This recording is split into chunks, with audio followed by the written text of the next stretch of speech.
El cine de oro mexicano brillaba con intensidad. Atuendos sofisticados, melodías inolvidables, personajes icónicos y, sí, actores totalmente drogados frente a la cámara, sin ningún disimulo. Mientras el público suspiraba en las butacas, en los rodajes sucedían cosas que hoy resultaría imposible encubrir.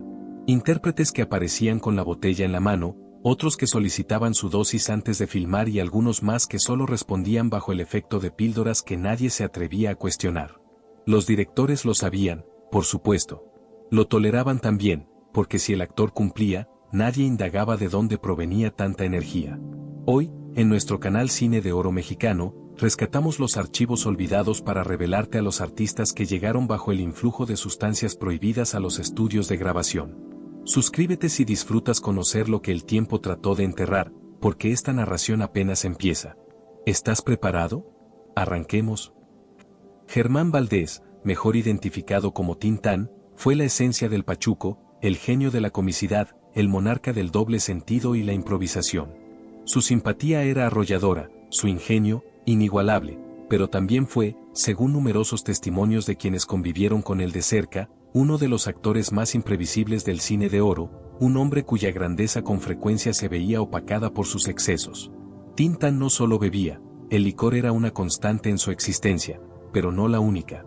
Fumaba marihuana durante los rodajes, a veces incluso entre cortes, y en ocasiones aparecía en el set completamente exaltado con una carcajada desbordada que no correspondía a la escena, olvidando parlamentos o inventando otros sin coherencia, pero que, de manera sorprendente, encajaban con su personaje desordenado. Un técnico de sonido de los estudios Clasa, cuyo nombre se mantuvo en secreto durante décadas, confesó en una charla privada difundida años después: había días en que lo buscábamos por todo el estudio y lo hallábamos encerrado en su camerino con un humo espeso y dulzón saliendo por debajo de la puerta. Cuando salía, con los ojos enrojecidos y una sonrisa traviesa, decía: ahora sí estoy listo para improvisar, que ruede la cámara.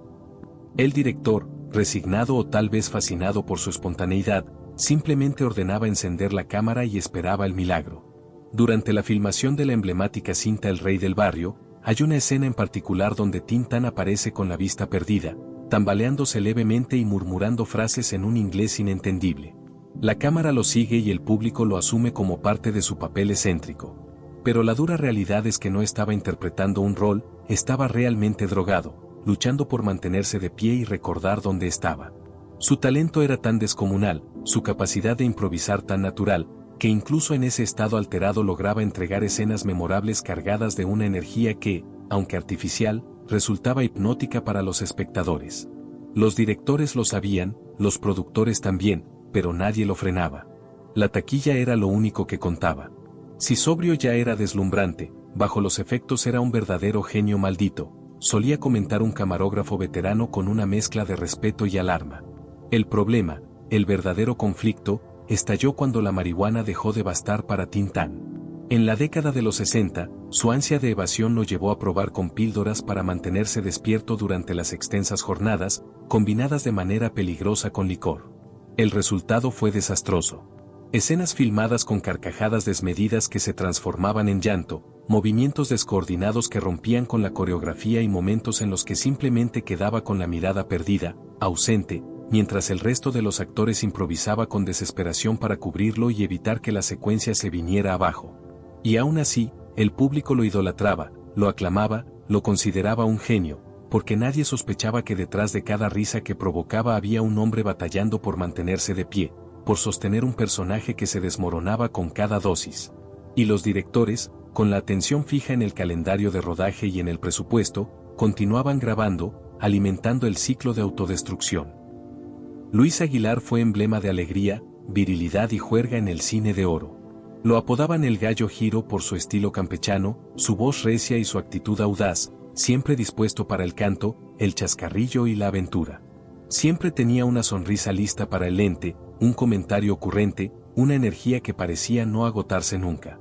Pero lo que los espectadores desconocían y lo que muchos en la industria preferían pasar por alto era que antes de grabar, Luis realizaba un ritual que lo acompañó gran parte de su trayectoria: una copa de tequila, en ocasiones 2, y una diminuta pastilla blanca que guardaba celosamente en un pañuelo de seda. Era su secreto para mantenerse encendido. Según un director de fotografía que trabajó con él en al menos 5 rodajes y que presenció esa rutina, Luis aseguraba que esa pastilla era su chispa de estrella, la que le proporcionaba la vitalidad para soportar las largas sesiones y sostener el ritmo. Pero en ocasiones se le notaba excesivamente acelerado, con una euforia nada natural, o completamente desorientado, con la mirada extraviada y los gestos fuera de compás. Se trataba, como se descubrió tiempo después, de anfetaminas, un estimulante muy difundido entre los artistas de la época, sobre todo en las décadas de los 50 y 60, cuando las jornadas de rodaje eran agotadoras y la presión por rendir era continua.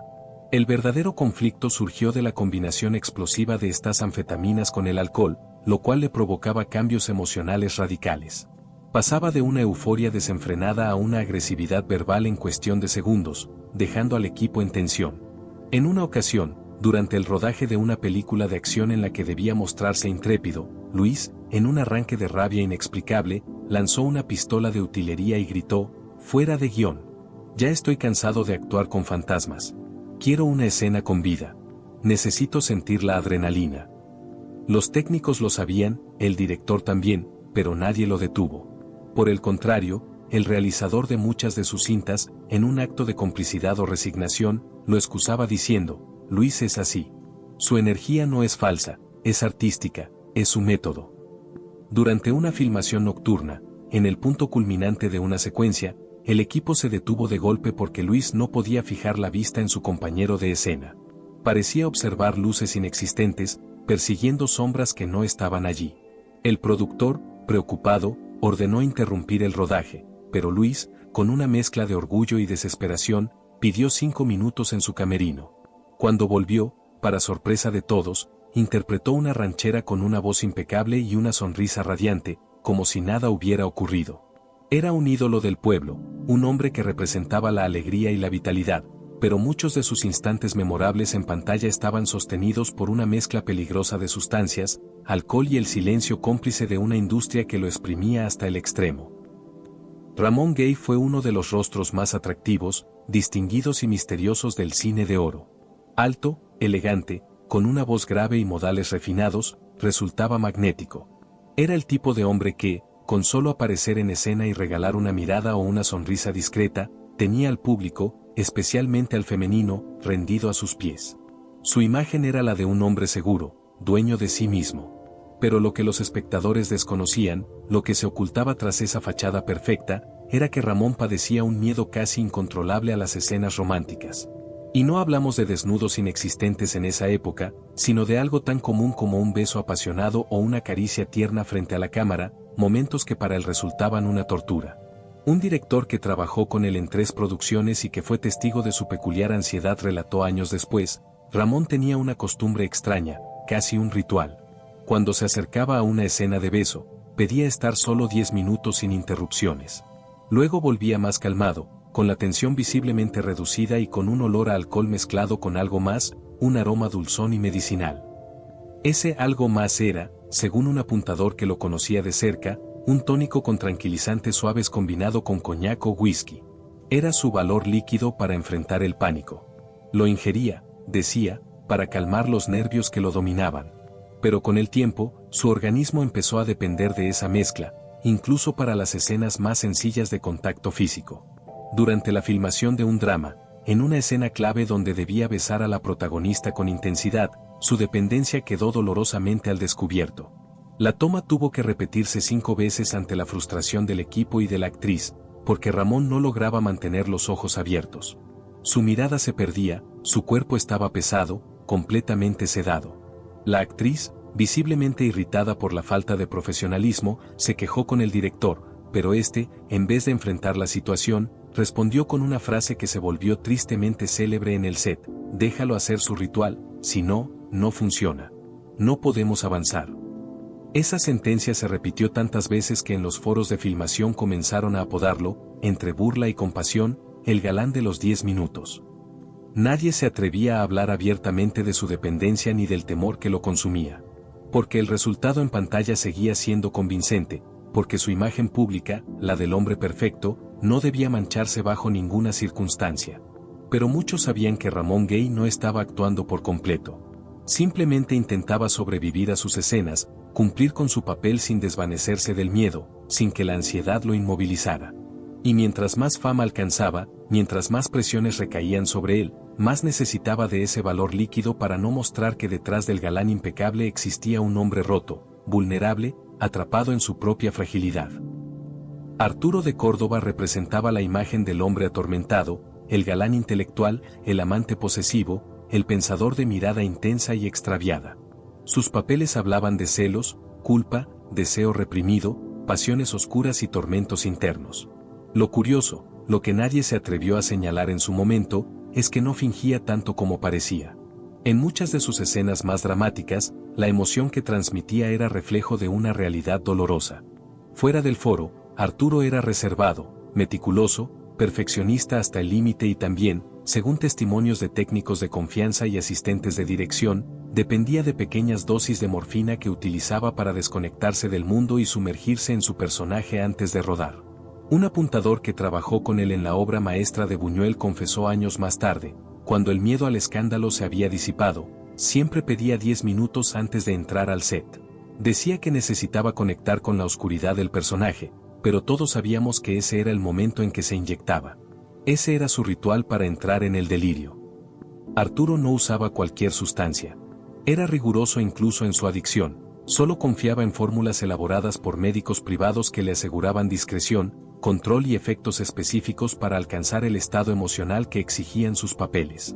Según una actriz que compartió escenas con él en los años 50 y que pidió mantener el anonimato, cuando Arturo llegaba al foro con la mirada nublada, los ojos vidriosos, sabíamos que ese día entregaría una interpretación que te ponía la piel de gallina, pero al día siguiente no recordaba nada, como si la escena hubiera sido un sueño febril. Durante la filmación de una cinta dramática, en una escena de crisis emocional que representaba el clímax de la historia, el director pidió una entrega absoluta. En lugar de realizar ejercicios tradicionales de actuación, Arturo entró en su camerino y salió 15 minutos más tarde, temblando, con la voz entrecortada y los ojos cristalinos al borde del colapso.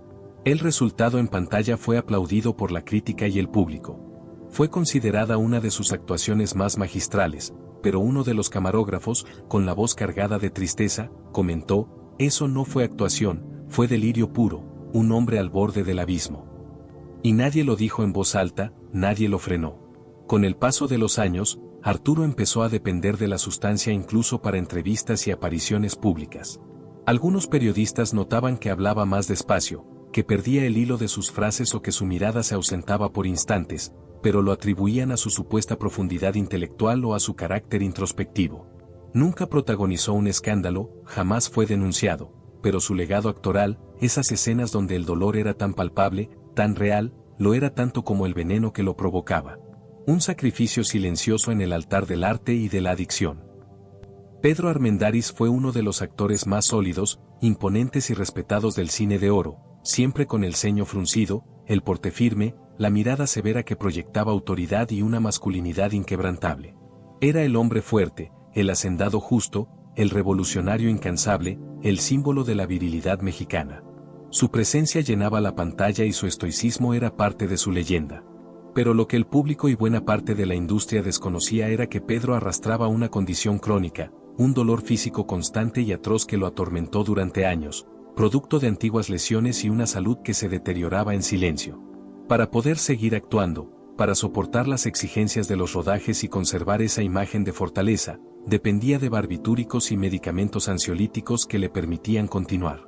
Un asistente de producción que trabajó con él durante la filmación de Flor Silvestre, una de sus películas más recordadas, confesó años después en un círculo íntimo, antes de cada escena, especialmente aquellas que requerían esfuerzo físico o gran concentración, Pedro tenía una rutina inflexible.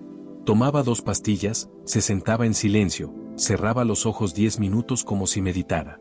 Luego se levantaba con un suspiro de alivio y decía: «Ahora sí, ya no me duele nada. Vamos a trabajar».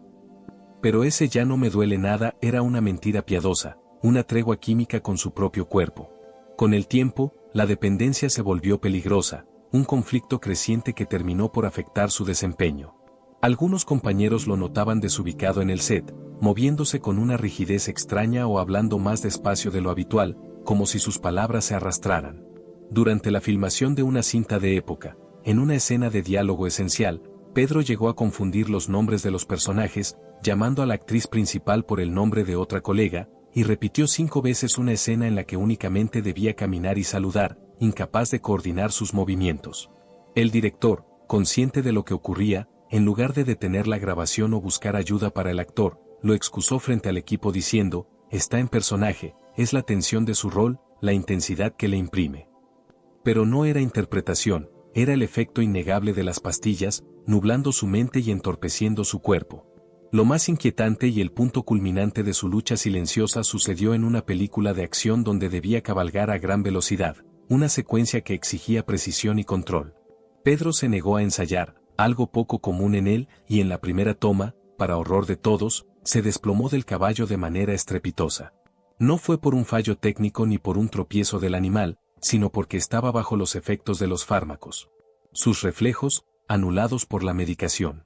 Esa misma noche fue hospitalizado, pero al día siguiente, con una tenacidad admirable, regresó al set con más dosis y sin quejarse, dispuesto a continuar. Un técnico de vestuario que lo observó de cerca comentó, él no quería abandonar la filmación. Prefería actuar drogado que retirarse, que aceptar su fragilidad. Pedro Armendáriz fue un ídolo, un símbolo de entereza, pero muchos de sus momentos más heroicos en pantalla se sostuvieron en una combinación peligrosa de dolor constante, orgullo inflexible y sedantes que adormecían su cuerpo y su espíritu. Fernando Soto, más recordado por su entrañable apodo Mantequilla, fue el eterno comediante del pueblo. El actor secundario que siempre lograba arrancar carcajadas con su inconfundible gesto de sorpresa, su voz temblorosa y un ritmo humorístico que parecía innato, natural. Era el respiro cómico, el contrapunto perfecto en dramas y películas rancheras. Pero con el transcurso de los años, el ritmo implacable de la industria y las exigencias del trabajo empezaron a cobrarle factura. Su cuerpo ya no respondía como antes y el cansancio se acumulaba. Las jornadas de rodaje eran cada vez más largas, sin tregua.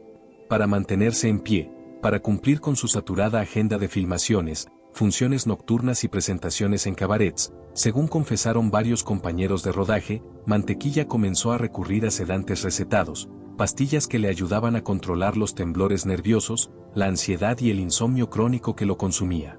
Pero esos mismos medicamentos, mal combinados con alcohol o con la falta extrema de sueño, empezaron a deteriorar peligrosamente su lucidez frente a las cámaras. Era un conflicto creciente que se hacía cada vez más evidente. Un camarógrafo del estudio relató con pesar, había días en los que filmábamos escenas de apenas 3 minutos con diálogos sencillos y él no recordaba haberlas hecho.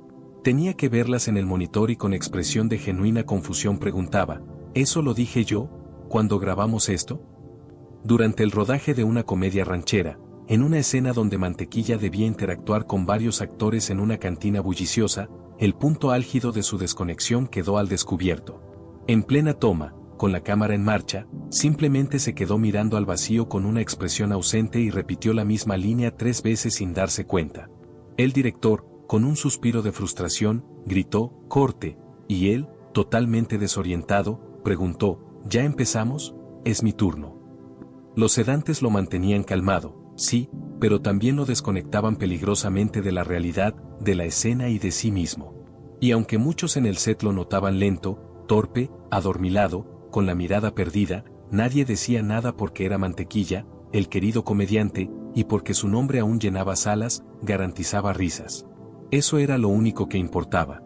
Una actriz con la que compartió escena en sus últimos años y que presenció de cerca su declive confesó con tristeza, era doloroso verlo así. Sabías que ya no era el mismo hombre lleno de chispa, pero se aferraba a cada secuencia como si fuera su última oportunidad. Con una desesperación silenciosa, su humor seguía funcionando. El público continuaba riendo con él, pero la chispa que lo distinguía, esa espontaneidad que lo hacía irrepetible, ya no provenía del alma ni del ingenio. Venía de una farmacia, de una dosis más.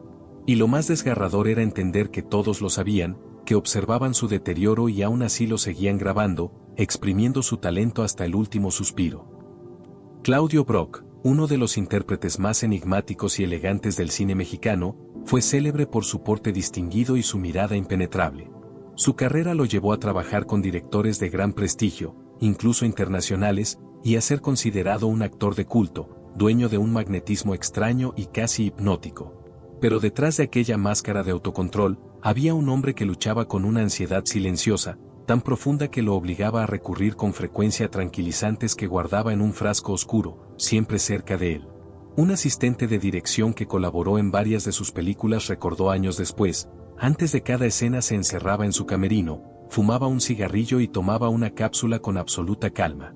Decía que era para el estómago, pero todos sabíamos que era otra cosa. Cuando regresaba al set, parecía otro, seguro, sereno, sin el temblor en las manos. Esa serenidad fabricada era lo que el público interpretaba como profundidad actoral. Durante un rodaje con Luis Buñuel, Brock permaneció en silencio frente a la cámara, con la mirada fija y los labios apretados. El director, fascinado, creyó ver una genialidad espontánea y gritó: «¡Corte!», convencido de haber hallado oro. Pero en realidad, Claudio estaba desconectado, atrapado en la bruma de los fármacos. Su aparente intensidad provenía más de la somnolencia química que de la técnica actoral. El verdadero problema surgió cuando la dependencia empezó a afectar su memoria y concentración. Había días en los que olvidaba diálogos básicos o debía repetir varias tomas porque no lograba coordinar los gestos. Un técnico relató con crudeza: a veces parecía un fantasma, con los ojos hundidos y la voz apagada. Pero cuando sonaba la claqueta, se transformaba en esa figura imponente que todos admiraban. En los últimos años, la dependencia se hizo más evidente. Durante la filmación de un drama histórico, se quedó paralizado en una escena clave, respirando con dificultad, incapaz de pronunciar su parlamento. Los actores improvisaron a su alrededor, convencidos por el director de que aquella fragilidad era parte del personaje. Lo cierto es que Brock apenas podía mantenerse en pie. Fue un actor admirado, respetado, un rostro inolvidable del cine mexicano. Pero gran parte de su mística se sostuvo en la ayuda silenciosa de los calmantes que lo adormecían y al mismo tiempo le permitían seguir siendo el hombre impenetrable que la pantalla exigía. Joaquín Cordero fue uno de los rostros más firmes y confiables del cine de oro. Su mirada intensa y su porte elegante lo convirtieron en un galán recurrente de melodramas y películas rancheras. Era el hombre serio, el profesional puntual, el actor que parecía tenerlo todo bajo control. Sin embargo, detrás de esa fachada intachable se escondía un hombre marcado por una ansiedad constante que lo obligaba a recurrir a medicamentos tranquilizantes para poder desenvolverse con la naturalidad que el público celebraba. Según recordó un apuntador que lo acompañó en varios rodajes, Joaquín tenía un hábito inquebrantable.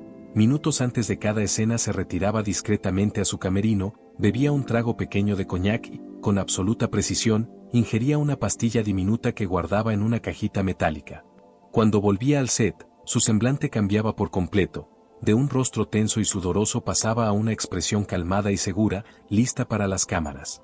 Era como presenciar una transformación en segundos, contó años después aquel testigo. El público lo admiraba por la fuerza de sus personajes, por la manera en que lograba transmitir serenidad incluso en las escenas más intensas.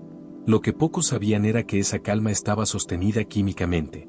Durante la filmación de un melodrama, una actriz relató que Joaquín parecía ausente en pleno diálogo, repitiendo la misma frase 2 veces. El director, en lugar de detenerlo, consideró que ese titubeo aportaba realismo a la escena. Nadie quiso reconocer que se trataba de un efecto secundario de los fármacos. Con los años, la dependencia se volvió más evidente. Sus compañeros notaban que hablaba más lento, que su memoria fallaba o que sus movimientos resultaban pesados, pero lo justificaban como parte de su estilo. En una película histórica, durante una escena de batalla, Joaquín olvidó entrar a tiempo y se quedó inmóvil frente a todos. El director, resignado, gritó: «¡Corte!», y pidió otra toma, mientras él, con una sonrisa nerviosa, murmuraba: «Ya estoy listo, ahora sí». Joaquín Cordero fue un ídolo discreto, un galán querido y respetado, pero muchos de sus instantes memorables en pantalla se sostuvieron sobre la fragilidad de un hombre que necesitaba del silencio de las pastillas para mantener viva la ilusión de fortaleza que todos esperaban. Emilio Tuero, conocido como el barítono de Aragón, fue uno de los actores y cantantes más distinguidos del cine de oro mexicano.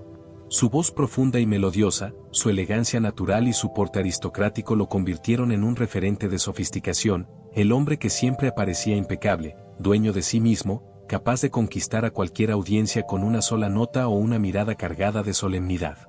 Sin embargo, detrás de esa figura segura se escondía un hombre acosado por la inseguridad y el agotamiento, que halló refugio en tónicos estimulantes y pastillas que guardaba celosamente en frascos pequeños, siempre escondidos en el bolsillo de su saco.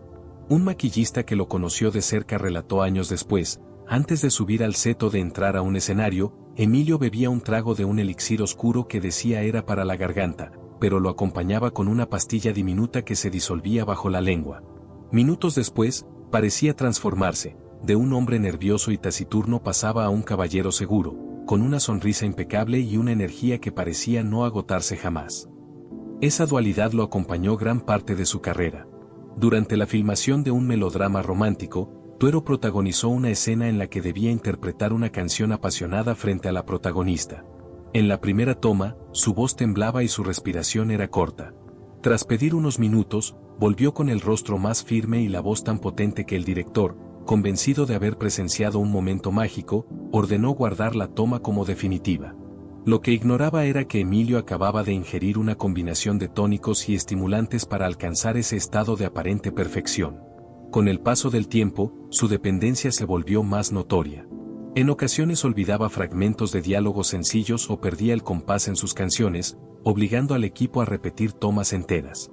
Algunos técnicos murmuraban que su intensidad provenía de algo más que talento, pero el silencio se imponía porque el público lo adoraba y su imagen de caballero impecable no debía ser manchada. Emilio Tuero fue un ídolo de voz imponente y mirada firme, pero muchas de sus interpretaciones, esas que aún hoy son recordadas como muestras de elegancia y maestría, estuvieron sostenidas por la ayuda silenciosa de tónicos y pastillas que lo mantenían en pie, alimentando la ilusión de perfección que lo convirtió en leyenda.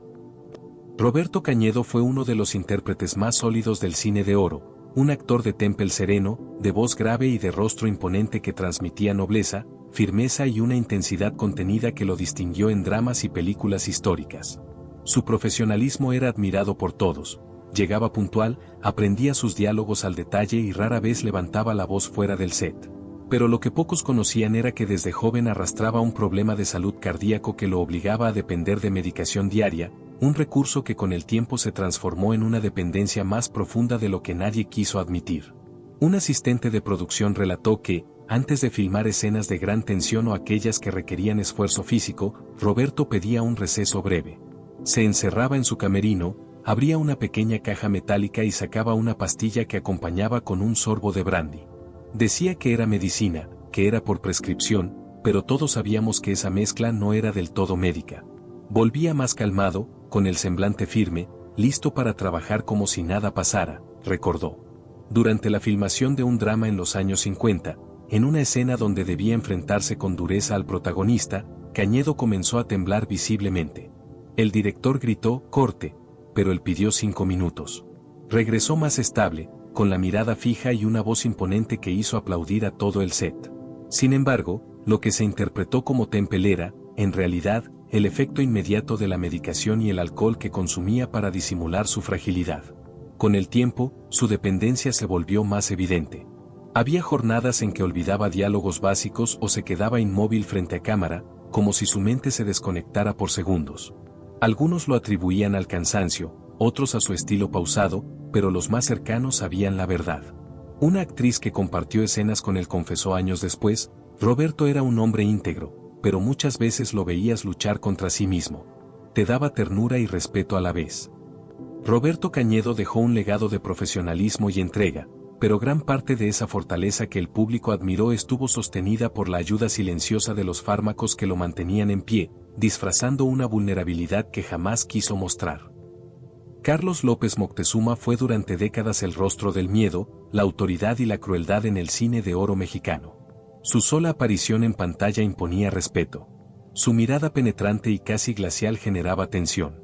Su voz, firme y cortante, bastaba para dominar cualquier escena. Encarnaba al antagonista perfecto: caciques, déspotas, tiranos. Era la maldad personificada. Pero lo que pocos conocían, lo que apenas se murmuraba en los pasillos de los estudios, era que su intensidad no siempre provenía del libreto ni de su capacidad actoral. En ocasiones brotaba de sustancias mucho más turbias que lo hacían perder la línea entre personaje y realidad alterada. De acuerdo con testimonios de técnicos de confianza y 2 asistentes de dirección que trabajaron con él de manera constante, Carlos llegó a consumir opiáceos y potentes tranquilizantes, narcóticos que, según afirmaba, le permitían acceder a niveles más profundos de oscuridad emocional. Uno de ellos relató con un escalofrío: tenía una cajita metálica que jamás soltaba, su pequeño tesoro. Aseguraba que era medicina para la presión, para el corazón, pero se le veía usarla antes de cada escena en la que debía gritar, golpear o perder el control de manera violenta. La sospecha de que no estaba actuando del todo, de que algo más profundo lo dominaba, surgió de manera dramática durante el rodaje de un melodrama intenso. En una escena crucial debía sujetar con fuerza a un actor joven durante una discusión acalorada. La toma terminó con el actor sangrando del labio por una herida real. Carlos no pidió disculpas, no mostró remordimiento, solo dijo con una frialdad estremecedora: ¿así se ve real? No, así es como debe sentirse. Según algunos testigos, en esos instantes su mirada estaba totalmente ausente, vacía, como si no hubiera nadie detrás de esos ojos. No atendía indicaciones del director, solo reaccionaba cuando escuchaba el grito de «corte», como si despertara de un trance. Una actriz secundaria que compartió escena con él en sus etapas más oscuras confesó años más tarde: «Nunca supe si estaba viendo al personaje, al villano que interpretaba, o si realmente estaba poseído por algo más sombrío, algo que las drogas habían desatado en su interior». Hubo quienes sospechaban que su dependencia iba más allá de lo físico, que utilizaba los estupefacientes para entrar en una especie de trance donde el villano ya no era un papel, un simple personaje, sino un reflejo distorsionado de sí mismo, una parte de su mente que las sustancias liberaban. Y los directores, en lugar de frenarlo o buscarle ayuda, le otorgaban libertad absoluta. Le permitían ese método autodestructivo porque lo que lograba frente a cámara era tan impactante, tan visceral, tan aterradoramente real, que nadie quería arruinarlo. Nadie se atrevía a romper la magia oscura que generaba. Carlos López Moctezuma no interpretaba la maldad, la encarnaba con la ayuda de sustancias que lo llevaban al filo del abismo. Y todos lo sabían y aún así lo siguieron filmando hasta el final. Y bueno, hemos llegado al cierre de este video. Si este contenido fue de su agrado, por favor denle like, comenten, compártanlo y suscríbanse. No se pierdan todos los demás videos interesantes que tenemos para ustedes en su canal de confianza. Nos vemos en el próximo video.